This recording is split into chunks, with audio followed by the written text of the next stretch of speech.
श्री स्वामी समर्थ मित्रांनो, आपल्या स्वामी सेवा या चॅनलवरती तुमच्या मनापासून स्वागत आहे. मित्रांनो, आपण आलो आहोत 11व्या अध्यायावरती. 10वा अध्याय आपला शेवटच्या व्हिडिओमध्ये संपलेला होता. तर चलूया, कसलाही वेळ न वाया घालवता आपण आपल्या व्हिडिओकडे वळूया. अध्याय 11. नरहरी जन्माख्या. श्री गणेशाय नमः. सिद्धयोगी नामधारकांना म्हणाले, कुरवपूर येथील मतिमंद ब्राह्मण पुत्र श्रीपादांच्या कृपाप्रसादाने विद्वान झाले. त्यानंतर त्यांच्या मातोश्रींनी गुरु आज्ञेनुसार आयुष्यभर शनी प्रदोष व्रत केले.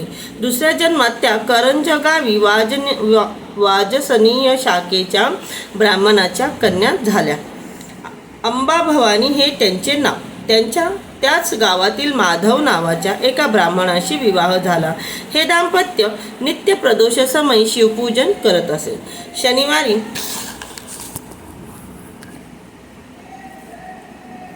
शनिवारी आणि त्रयोदशीला त्यांच्याकडे विशेष शिवपूजा असायची. 16व्या वर्षी अंबा गरोदर राहिल्या. त्यांना एक तेजस्वी पुत्र झाले. ते जन्मापासून ओंकाराचा जप करत होते.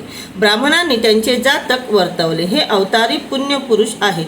हे गुरुकृपाने लोकांना उपदेश करतील. हे अष्टसिद्धी व नवनिधीचे स्वामी होतील. त्यांच्या दर्शनाने लोक पावन होतील. हे संन्यासी होतील. ज्योतिषांनी त्या पुत्रांना आदराने वंदन केले. ते भविष्य ऐकून माधव आणि अंबा यांना अतिशय आनंद झाला. त्यांनी त्यांचे नरहरी असे नामकरण केले. शालग्राम हे त्यांचे जन्मनाव होते. नरहरी स्तनपान करत असत, पण अंबांना पुरेसे दूध येत नसल्याने त्यांची भूक भागत नसत. म्हणून त्यांनी आपल्या पतींना दाही ठेवण्याचा विचार बोलून दाखवला. तेव्हा तान्ह्या नरहरींनी आपल्या उजव्या हाताने त्यांच्या स्तनाला स्पर्श केला. तेव्हा त्यांच्या दोन्ही स्तनातून दुधाच्या धारा वाहू लागल्या. ते पाहून मनापासून मातापित्यांनी त्यांना वंदन केले आणि ही गोष्ट गुप्तच ठेवली.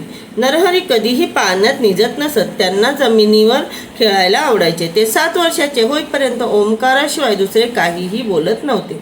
म्हणून मातापित्यांनी त्यांना बोलते करण्याचा खूप प्रयत्न केला, पण उपयोग झाला नाही. त्यामुळे ते मुके आहेत की काय अशी त्यांना चिंता वाटू लागली. 18व्या वर्षी त्यांची मुंज करावी लागणार होती. तेव्हा त्यांना गायत्रीचा उपदेश द्यायचा तरी कसा, हाच मुख्य प्रश्न होता. त्यांचे मुख्यपण अंबांना सहन होईना. त्यावेळी त्यांना रडताना पाहून नरहरी घरातून लोखंडी वस्तू घेऊन आले. ती तत्काळ सोन्याची झाली. ते पाहून मातापित्यांना मोठे आश्चर्य वाटले.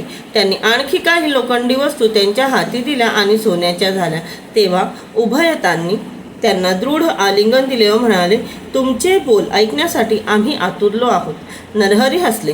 त्यांनी जानवे, शेंडी, काठी, मेखला यांच्या खुणा करून मी मुंज झाल्यावर बोलेन असे सुचवले. माधव आणि अंबा यांनी सुयोग्य मुहूर्त काढून नरहरींची मोठ्या थाटामाटात मुंजे केली. त्यावेळी मंडपात जमलेल्या मंडळींमध्ये हे विप्रपुत्र गायत्री मंत्र कसे म्हणणार अशी कुजबूज चालली होती. मौजी बंधनाचे सर्व विधी यथासांग पार पडले. माधवांनी नरहरींना गायत्रीचा उपदेश केला. तो त्यांनी मनोमन उच्चारला. मंत्र दीक्षा झाल्यावर त्यांच्या मातोश्री भिक्षा घेऊन आल्या. त्यांनी पहिली भिक्षा घालताच ते ऋग्वेद म्हणू लागले. दुसरी भिक्षा घालताच यजुर्वेद, तर तिसरी भिक्षा घालताच सामवेद म्हणू लागले. तेव्हा हे अवतारी महात्मा आहेत याची खूण पटून लोक त्यांना वंदन करू लागले. त्यावेळी आपल्या पुत्राचे ते कौतुक पाहून माधव आणि अंबा आनंदाने डोलू लागले. नरहरींनी मातोश्रींना नमस्कार केला व म्हणाले, तुम्ही मला भिक्षा मागण्यासाठी आज्ञा दिली आहे. आता मी घरोघरी भिक्षा मागीन व तीर्थयात्रा करीन. ते ऐकून अंबांना रडू आले. तुम्ही आमचे एकुलते एक पुत्र आहात. तुम्हीच निघून गेला तर आम्ही कोणाच्या तोंडाकडे पाहायचे असे म्हणून त्या मूर्छित पडल्या. नरहरींनी त्यांना सावध केले व म्हणाले, आई, मला नियोजित कार्यासाठी गृहत्याग करणे भाग आहे. तुम्ही मला अडवू नका. तुम्हाला आणखी 4 विद्वान पुत्र होतील. ते तुमची उत्तम सेवा करतील. मग त्यांनी आपल्या वरदहस्त त्यांच्या मस्तकी ठेवला. त्यामुळे त्यांना पूर्वजन्मीचे स्मरण झाले. आपले नरहरी हे श्रीपाद वल्लभ आहेत. आपण त्यांचे नित्य प्रदोष समयी पूजन करायचो, म्हणून या जन्मात ते आपल्या पुत्राच्या रूपाने प्रकट झाले आहेत हे त्यांनी ओळखले. नरहरी त्यांना म्हणाले, मातोश्री, मी तुम्हाला जाणीवपूर्वक हे ज्ञान दिले आहे. याची कुठेही वाच्यता करू नका. मी संन्यासी असल्यामुळे तीर्थयात्रा करण्यासाठी निघणार आहे. मला निरोप द्या. पण त्या संमती देईनात. त्या म्हणाल्यात, नरहरी, तुम्ही गेलात की पुन्हा दिसणार नाही. अल्पवयात संन्यास घेणे योग्य नाही. धर्मशास्त्राला अनुसरून वागावे. ब्रह्मचर्य, गृहस्थ, वानप्रस्थ या क्रमाने नंतर संन्यास घेणे हे योग्य आहे. आधी इंद्रिये तृप्त करावीत, जीवन समृद्धपणे जगावे आणि मग तपश्चर्येची वाट धरावी. सिद्धयोगी म्हणाले, नामधारक अंबाचे बोलणे ऐकून नरहरींनी त्यांना जे तत्वज्ञान सांगितले हेच मी तुम्हाला सांगणार आहे. ते लक्षपूर्वक ऐका.